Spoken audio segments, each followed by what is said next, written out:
Now we're very happy to welcome Matt Williams to the show. Good afternoon, good evening. Hi Joe, great to see you again, mate. You well? Very well, very well. You're having a good summer, I hope?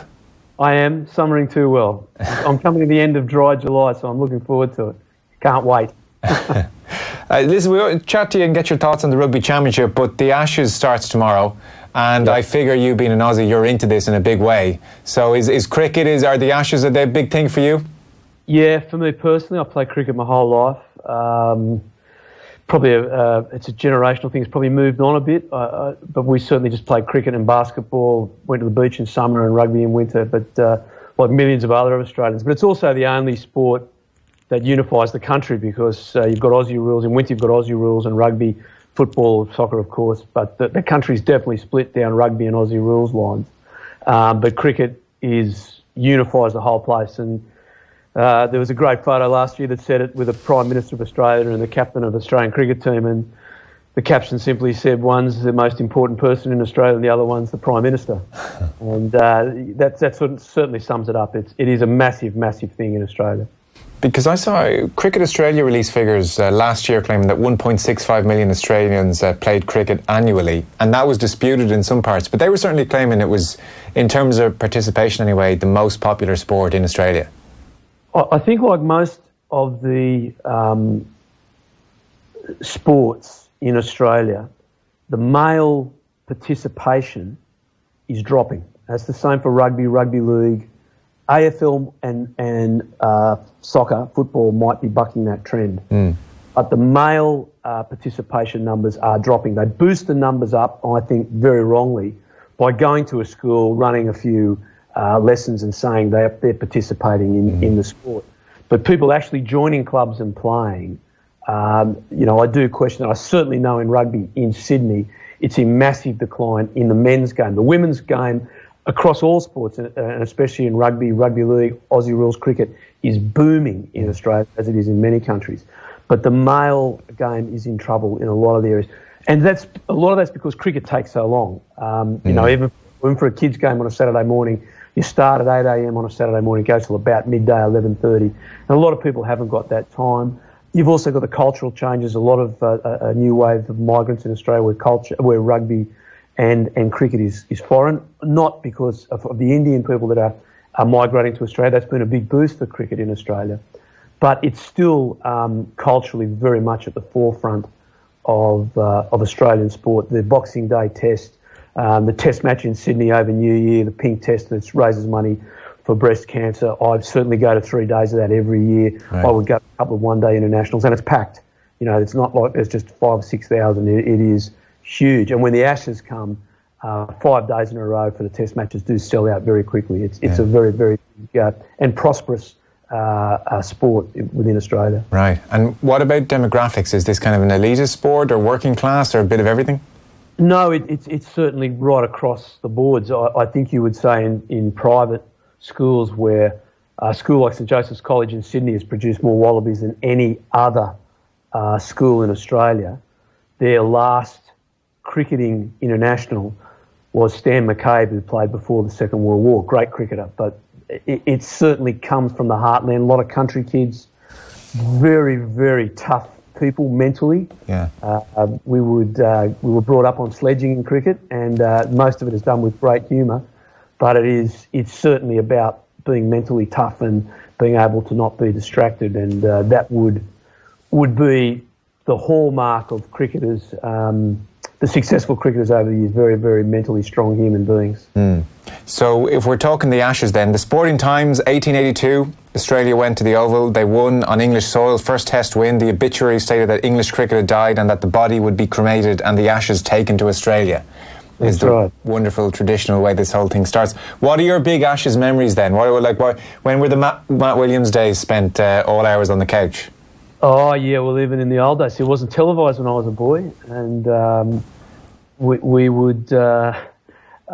didn't have a lot of money in the Williams household then. I was the youngest of four boys, and we had crystal radios. There were these little things you could clip onto a piece of metal, and that acted as an antenna, and you could pick it up. And I remember going to bed listening to the 1972 series as a 12-year-old boy with Ian Chappell captain and the great John Snow and Ray Illingworth playing for England.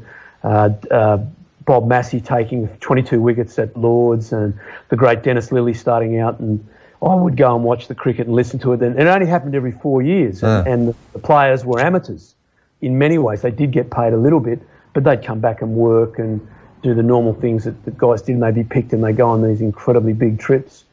I got to meet some legendary guys from, before the war. I got to meet, and just after the war, that lived in the local area. And you would be walking down the street, and there literally would be one of these great players, and you'd walk up to him and have a chat to them. Keith Miller was the one who come to mind, who was a fighter pilot in the Second World War, played for Melbourne in the AFL, and was one of the great cricketers of his time. Swashbuckling, incredible man, supposed to have had a long affair with Princess Margaret. Just this amazing human being. And I remember walking through North Sydney, seeing him as a young man, and I called him Mr. Miller, and he just stopped and talked to you for about 15 minutes. And these guys were larger than life. Heroes to us, mere mortals. And they did come from all across Australia. So even though New South Wales, Sydney, where I lived, they produced more than anyone else, it was truly a nationwide, a panning of the continent to get these teams. They would get on boats. They would travel away for 7, 8, 10 months and come back with these stories. And, of course, Don Bradman, the greatest batsman of all time, still remains Australia's greatest cricketing and sporting icon. He is above everyone else. The Bradman stats are genuinely amazing in that his test batting average was about 99.94. I think 60 is kind of a good, you're very successful if you're around 60, and Bradman has just kind of blown everybody out of the water by some kind of mad distance. Yeah, and he did that over 20 years. Yeah. Came back after the war, just basically to help England. There was a lot of people said that England was in such dire states after the Second World War that they needed something to boost their spirits. Bradman had been serving and hurt his back quite badly and came back and did the 1948 tour, and they're called the Invincibles. They went through undefeated. And in his last innings, he only had to get 8 runs and he would have averaged 100. And, of course, he got out for a duck. Even the greatest man got out for a duck. But his numbers are truly remarkable. And some of them in the Bodyline series, I don't know if people are aware of this, was a very, very brutal series where the English bowlers bowled short and targeted the bodies. It was a horrific series. It was lucky someone wasn't killed. And Bradman in that series scored some staggering number of runs. He did get out, but he also scored a huge number of runs in this very fierce bowling attack by Harold Larwood and Boyce. And Larwood, of course, migrated to Australia. And I did get to meet him when he was an old man. He migrated and lived in Australia, in Kingsford, in a suburb of Sydney. And, but they're the stories of LORE that we were all brought up on and love. Yeah, there's something kind of magical about you listening to it on the radio. There's a romance about that that's even better than watching it on TV in some ways. It is, Joe. They call it word pictures, and I remember listening to them as a boy and a teenager, and it wasn't until my mid-20s I got to go to England. Of course, one of the first things I did was I went to Lord's, I went to Trent Bridge, and you had a picture in your mind of what the ground was like from the discussions and the beautiful summaries that cricket commentary does. And cricket commentary is like this, it goes for 8 hours. Yeah. And it's wonderful. It paints all these pictures, and there's a game of cricket going on, but it's almost a sideshow. Yeah. The story of the Trent Bridge ground, and these beautiful commentators like John Arlott, would describe a little train coming into Trent Bridge Station as Dennis Lilly comes in from the end, wind blowing in his hair, and you're just sitting here, a 12-year-old kid with this picture in your head. It was something very different. And it's a sport that's so unique and so different, spread over 5 days, just so long, and yet it's gripping and exciting. And it can be boring, it can be long and tedious, but it can also just be such an amazing event that's spread over such a long period of time. I tried to explain it to some of my French friends here where I live, very unsuccessfully. They just, or to Americans. Try explaining cricket to Americans. It's quite a difficult task. Don't recommend it to anyone. I wouldn't be an aficionado, I have to confess. I did look back through some of the results. So, by my reckoning, Australia won 8 Ashes series in a row, 1989 to 03. This is kind of a golden period. 2001, the last Ashes win in England for Australia. Is that right? Yep, 01. I actually went across, I was coaching Leinster at the time, I went across to a day at Lord's and watched a tiny bit of the game. I got to go into the Australian change room and have a look at their computer setups and things. It was an absolutely fascinating day. But that's the last time they won, and there's lots of reasons for that. I think, for the people listening, T20 cricket, which is just arrived on the scene and changed the world, and the players are making great money, so they should, but it has been much to the detriment of Test cricket. And they're trying to revive that now by having a world series that goes over 2 years, and this is the first game that does that. But what it's done, it's changed the technique of the batsman, and all the things I was taught as a kid where you get your foot to the ball before you hit it has all changed. But that's also made a big difference to Test cricket and the environment. So just again for everyone at home that listening, the cricket ball moves massively in the air. You've got a red ball with 6 stitches, and it moves very much in the air from side to side, and then it can move off the wicket. But they play one day and 2020 cricket with a different ball that moves in a different way. And then the balls in Australia are made by a company called Kookaburra, and they move differently to the balls in England that are made by a company called Duke. And all these is contrived that the home teams have big advantages. So Australia won their last series, I think in Australia, I think it was 4-0. I was at one of the games in Sydney. And as you say, it's been almost 20 years since Australia won in England. And the Duke ball does move in a different way to the Kookaburra ball. And the Australian batsmen over the last 20 years have really struggled. Right. So much so that they played a couple of games for months in Sydney with this other ball to try and get the guys ready to come over to England to those conditions. Right, okay. Very technical, very fascinating. No, listen, absolutely. This is it's great stuff. So you weren't kidding around. You were into this in a big way. Yeah, well, I guess all of us would be. We'd all, my brothers and I played cricket from the time I was 8. Yeah. My first official game, I remember getting sledged on the way out by a fellow 8-year-old who told me my whites were too bright. Starts at a very young age, mate. But no, we would follow very closely and be part of it. Do you give Australia a big chance this Ashes series?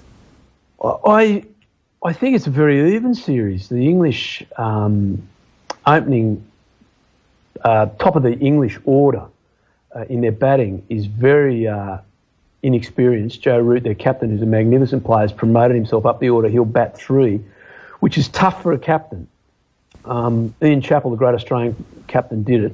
But you've got to be mentally very strong. Now, Root's a very good player. But I think that opening part of the English order is a bit fragile. Both bowling attacks are very good. And it's really the unknown about how the Australians are going to bat, because you've got this, the massive controversy of the 3 Australian players who were banned for 12 months for tampering with the ball come back in, and 2 of them are world-class players. In particular, Steve Smith is when he was banned, was probably the premier batsman in the world behind Kohli from India. So them returning will swing a lot Australia's way. But I think it's a very, very close series, yeah. Okay. For those of you just tuning in thinking, God, this cricket correspondent sounds a lot like Matt Williams. It is Matt Williams. So we do mean to talk rugby, but we kind of went down a tangent there. We are on the eve of the Ashes. So we want to get your thoughts on just how things are progressing in the Rugby Championship. Just to kick us off, on OTBAM this morning, the lads had the New Zealand Herald journalist Gregor Paul, and they were asking him if the All Blacks draw with South Africa had raised many eyebrows back home. Have a listen. Well, not really. I mean, the Springboks beat them on the same ground last year. Don't forget that. And the last few games they've had against the Springboks has been, it's been a point in it either way to both teams. So look, everybody knew the Springboks were going to be a very difficult team, but you've got to take a step back here and say that the All Blacks are building very much with the World Cup in mind at the moment, and they've been quite open and said, look, if we don't win the Rugby Championship and if we lose a few tests, it's not the end of the world. There'll be a different proposition this week coming when they play the Bledisloe Cup, because we've said that does matter, and those are 2 test matches that they do want to win. But look, they're on a plan here to arrive in Japan. I mean, the big goal, obviously, for everybody this year is to win the World Cup. So you shouldn't really nobody should really get caught up judging them too harshly at this stage, because what they're trying to do is build a game plan and learn a little bit about a few players. They haven't sorted out, who's all going to be on the plane at the moment to Japan. So they've got a bit of that to do, and they're trying to build a game, and they're also trying to keep a few things up their sleeves as well. So it's quite a complex picture. And the fact that they drew is probably not that big a surprise. There you are. That's Gregor Paul with the lads on OTBAM this morning, with thanks to Avantcard, powered by MasterCard. So we have Australia, New Zealand this weekend, Matt, the 10th of August, rather, as Gregor was saying, and then Argentina play South Africa. So round one, South Africa beat Australia 35-17, New Zealand 20 points to 16 winners against Argentina, and then we had the draw, New Zealand, South Africa 16 points apiece, and Australia beat Argentina 16-10. I presume for you in the games that you're seeing, what Gregor says there rings true ultimately, and very clearly and very understandably, what we're seeing now is all about Japan. 100%. 100%. I would think in the first two rounds, the big winners are South Africa, though. Having won both games and having gone to New Zealand in their last two games and being undefeated in New Zealand is no mean feat. I haven't checked the record books, but by my reckoning, I think you've got to go back to England prior to the 2003 World Cup for that to have occurred. Now, it's over 12 months. England did it on the one tour, so we just don't want to read too much there. But I think that's bad news for Ireland, because Rassie Erasmus seems to be assembling a very powerful South African squad that he can put together a team that can win 1 week at altitude, where they're used to it, against Australia, and then the next in Wellington. Now, they did send 15 players over earlier to acclimatise everywhere, and there's all these unknowns as we're going into the World Cup, and every team is doing that. The Wallabies were changing players. They had Christian Leolifano come in at 10, rested Foley. Great story, just one of the best stories in the world to see Christian back playing, having terrible battle with cancer and overcoming it, and then not only regaining his health but coming back to Test match rugby. Like, it was an amazing story in itself. But he played very well, and it was a scrappy old game. And as we would expect, New Zealand and South Africa are out in front. That's what we do expect. But the Argentinians are unique, and this is also going to be interesting for that World Cup, because they're not mixing as much, because they're using pretty much the base of that their team from the Super Rugby, the Haguere, where they had played so well and made the final. That's the base of their national side. They haven't got as much as depth as the other teams, so they're not chopping and changing so much. But it's about giving game time to everyone and looking at options.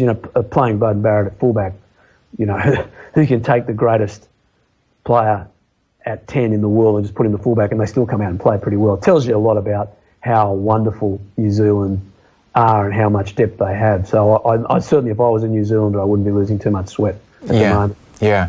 I have it kind of on good authority through the grapevine that New Zealand back in 2015, basically a year in advance, decided to give nothing away, and within closed circles were very clear on that to the players.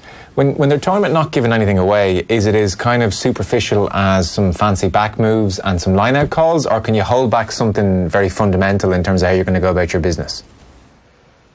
I think with New Zealand, they are good enough to hold significant tactical plays in reserve, right? Because they're that good. Yeah. And they're that organised, and they also have a system that serves their national team like no other. So they could very well have been performing some of these systems at Super Rugby at different franchises and putting them slowly together. So there's no doubt about that. I would say that while New Zealand are favourites, they are not as far in front of their competitors at this World Cup as they have been in the last two. They were considerably a better team than everyone else in the world in the last two World Cups. They are the best team still. At every single World Cup, we could have said the same thing. Yeah. But the gap between them and everyone else, I think, is less at this point in time. And assuming everything goes to plan then, or as we might predict, what kind of South Africa will pitch up against Ireland? Like, Rassie Erasmus has gone in there and got a hold of things and brought back overseas players, changed the rules. There was a piece in the Mail on Sunday a couple of weeks ago saying, drawing comparisons with Ireland and saying, like, Rassie is more powerful over there than Joe Schmidt and David Nucifora combined over here. He is running the show over there as he sees fit. How worried should we be? Very, very. I wouldn't agree with that statement completely, Joe. I think that's an exaggeration. I'm glad Rassie has got power and control. Yeah. Because for too long in South Africa, it sat at levels that were political, that they were not sporting. The ANC did get itself involved in selections way too much to the detriment of the national team. And I think that's, and I think the progression of the black players in South Africa that are now phenomenal players, and everyone can see they're not being selected for politics or for numbers. They've been selected because they are wonderful leaders and wonderful players. I think that has certainly helped Rassie in that quest to get control. A coach has to have control, but I think Joe Schmidt is very much. I can tell you that we regard him as the CEO. That's the joke, or not the joke, but what Joe wants, he gets, and so he should. That's not a criticism in any way. Sure. Every program should be athlete centred and coach driven. And there's a problem in Australia where you're bringing in Scott Johnson, they're starting to bring in selectors and all this sort of stuff. If Michael Cheika doesn't get what he wants, the team, you can't have two chefs. You've got to have one guy in charge. Yeah. Now, if we come back to that, how worried should Ireland be? I think very, very worried, because the great thing that Rassie is doing is exactly my criticism of coaching across the world. New Zealand come up with a way of playing the game. Now, we all see it. They play their flankers and their hooker on the extremities in attack. So everyone around the world copies them. Now, that's just useless. The New Zealanders in front of you, why do it? You have to outthink them. You have to say, what quality do I have in my team? What can I put together to beat that attack? Don't copy them, because if you copy them, you can never, ever beat them, because they'll be better at being themselves than you can be. What Rassie has done, part of what he has done, is what is South Africa's real strength is incredible physicality and organisation.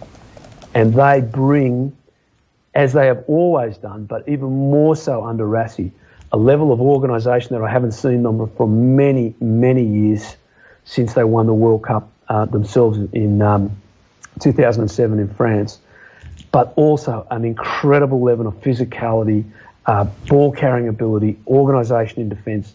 They're not just big guys running into people. They are big, they are organised, and they're aggressive. And when you go to New Zealand twice and you don't get defeated, that's telling you that's a plus. Now, Ireland are going to meet New Zealand or South Africa somewhere before a semi-final. I'd be very worried about that. Right, okay.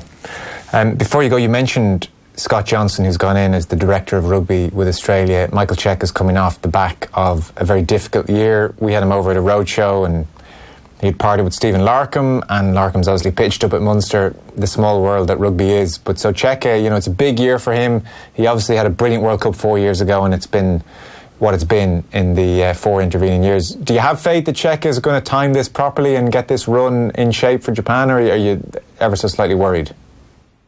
I've got a lot of faith in Michael. Yeah.